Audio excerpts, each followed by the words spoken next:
Hello, hello, and welcome to this edition of Turnaround Marriage Live. My name's Scott, and I'm here to dive in with you on a new series that we're really excited to talk about, and that are the marriage mind traps that come up.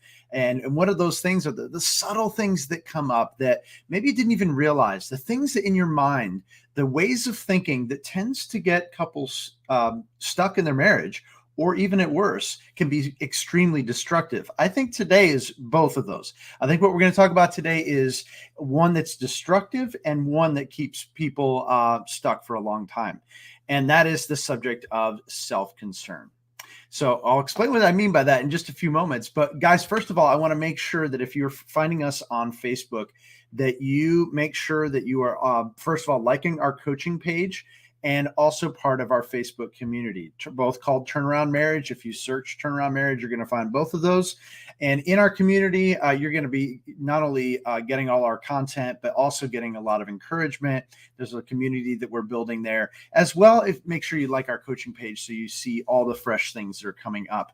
Also, if you are on YouTube, make sure you like and subscribe, even share our videos. We'd really greatly appreciate that so that you also are seeing all of our stuff as they come out. And so, guys, if you're out there today and you've been wrestling in your marriage, and maybe there just been these vicious cycles, especially in the area of communication, where you realize that, man, it seems like we try to talk about things and it just goes south really, really quickly. Or you also realize that there have been vicious cycles that you've not been able to get out of. And it seems like you're talking about the same stuff over and over again. Or it seems like, you had once married an honorable person and it seems like they've really shifted. And it seems like, man, they used to care, but I wonder if they even do anymore. And maybe you're even wondering, I wonder if I even care anymore. And guys, one of those things that gets us stuck is the area or the mind trap of self-concern. So what I mean by that is, before I actually answer that, I want to paint a couple pictures for you to think through. So picture number one, a wife, comes to you, your husband, and you're not understanding. It seems like you talked about something last week or the day before, and you'd seem to have gotten some resolution about that disagreement, or even it seemed like things had calmed down about a subject that you guys have been wrestling with for a while. And maybe your wife was even intimate with you, or maybe she's been really caring and considerate for you. And then she wants to sit down and talk about something that you thought was settled. And it seems like, wait a minute, I don't understand. Why is she is she wanting me to pay? Is she wanting to beat me up about this? I don't understand. Picture number two. You're a wife, and your husband, it just seems like he's really insensitive. At one time, he seemed to really want to sit down with you and hear you out, and is now like kind of light years away. It seems like he's just spaced out with you, and he's focused on the kids. He's focused on other things. He comes home and he's just wanting to sit on the couch. He's just wanting to disconnect. He's maybe even wanting to veg. In both of those cases, guys, here is the mind trap. The mind trap is how you're looking at the situation. If you are looking at the situation through self-concern primarily, you're absolutely shooting yourself in the foot. You're shooting the marriage in the foot, so figuratively speaking. And really, it's instead of nourishing your marriage, you're actually taking liquid bleach and pouring it into it. How is that going to work if you're trying to grow and nourish your marriage? And I'll explain a little bit of what I mean here. Really, a better way to think about this is, what else could be going on? If you even for a moment were to ask that question, it's a powerful question to ask. What else could be going on, not just in the circumstance, but what could be going on from your husband's perspective or your wife's perspective? And my goodness, you could apply this with your children, other family members, even friends, coworkers.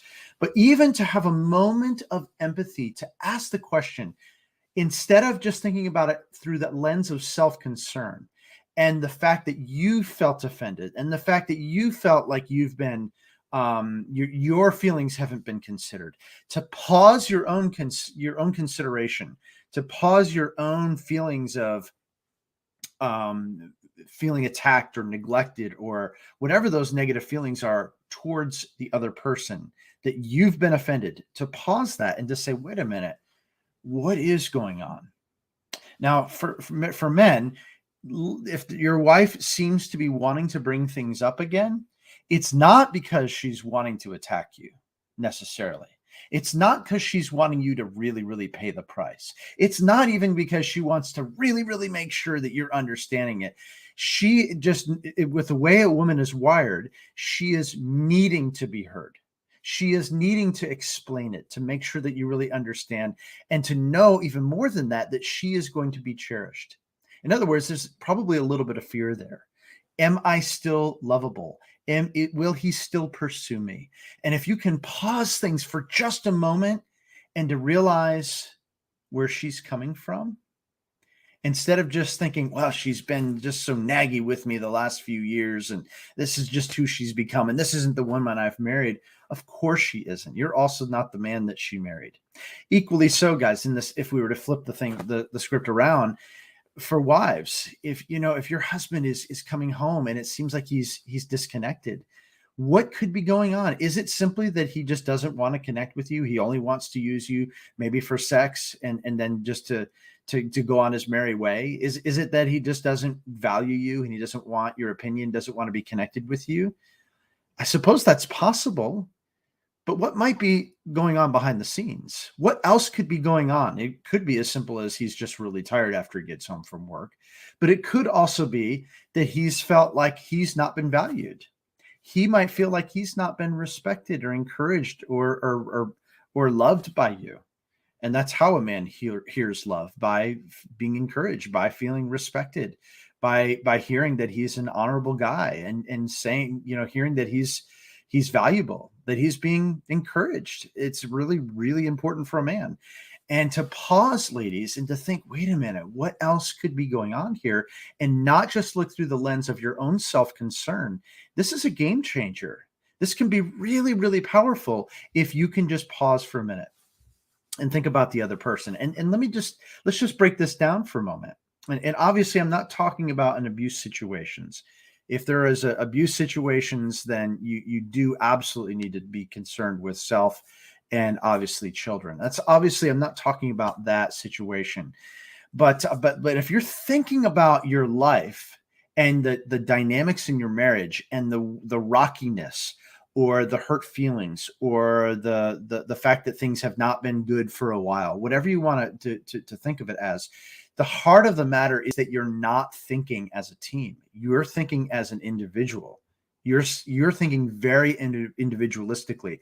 And guys, I get it, because we're bombarded with that kind of thinking in our culture. It's very much, even in the romantic movies, it's very much individualistically thinking in terms of, what are you getting out of it? You're completing me, that kind of mentality. And if they're not completing you anymore, then let's throw the baby out with the bathwater. That's kind of the mentality. We're somewhat brainwashed by it. But if we break it down and think about it, biblically and logically, it does not make sense to have self-concern leading the way. So biblically, we know that when you're married, you are one flesh. And if you are not thinking about the team and thinking about the other person and where they're coming from, you're actually not even honoring the marriage vow. And if you look at 1 Corinthians 6, it talks about the body being the temple of the Holy Spirit, and also talking about marriage, that you are one flesh, and we need to honor God with our bodies. And so there is a self-concern that, and we're talking about being connected to Christ there. Christian marriage, that self-concern, needs to go by the wayside in many aspects, to pause for the sake of the union, for the sake of the glory of Christ. It really does matter. And just logically speaking, how could a team work if you're only thinking about yourself, your own needs, your own statistics? It's not going to work, guys. It just simply isn't. And so understand then that self-concern as the primary lens is a dangerous mind trap. Some of you out there, though, you might be thinking, but Scott, we've been through a lot. You don't really understand what we've been through. And maybe some of you are out there, and that may be true. And some of you might be out there as you're realizing, well, it wasn't always that way. It just happened over time. Well, of course. And some of you might even say, there were times that you were genuinely hurt. legitimately hurt by your spouse. And I get that. But guys, staying in self-concern is like staying in self-defense mode. And it's not functioning as a team. It's putting up walls and barriers between you and your spouse. And pretty soon you start to think so individualistically that you're starting to think, well, I wonder if we'd be better off divorced. I wonder if we'd be better off just staying in this mutual agreed business relationship for the sake of the kids, and we're not going to have much of a relationship. We're just going to keep our ends apart. Or you might even have the mentality of what we hear all the time. Well, we're just very different people. Name two people that are very much alike. I mean, my goodness, you can have identical twins and they'd be very different. And of course, with time, people change. So guys, make sure that you understand and don't be led astray that thinking that if I just need to think about more about me and my needs, and thinking more individualistically. This is a mind trap that is only going to lead to self-misery because you're not honoring Christ. You're not honoring your spouse. And if you are one flesh with your spouse when you are spiritually, then you're not honoring yourself either. And so this is a dangerous mind trap that a lot of people get stuck in.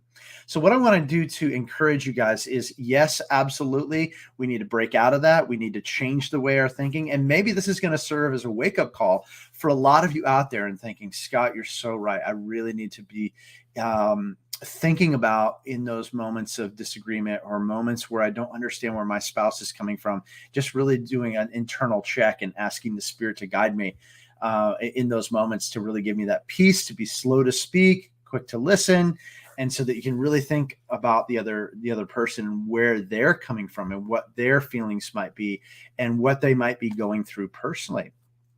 And so guys, this might be a great encouragement for a lot of you. But a number of you out there are thinking, okay, that sounds great. I get it and I understand, but my goodness, it's so tough. It's so hard. These patterns of communication and dysfunction have been set for such a long time. I don't even know how to get out of it. But what I want to recommend to you is make sure that you check out our free master class. Our free master class called the 5-Step Strategy Christian Couples Use to Turn Around Their Marriage Completely and Do So Quickly and Recover Intimacy and to Fall Back in Love Again. You can find that at turnaroundmarriage.com/class. And guys, this might be the best 45 minutes that you've ever invested in your marriage. Pick a time and go ahead and watch that master class. And I know it's going to be a game changer because we talk specifically about shifting your mindset about what marriage looks like. So I hope that encourages you in your marriage today. And until next time,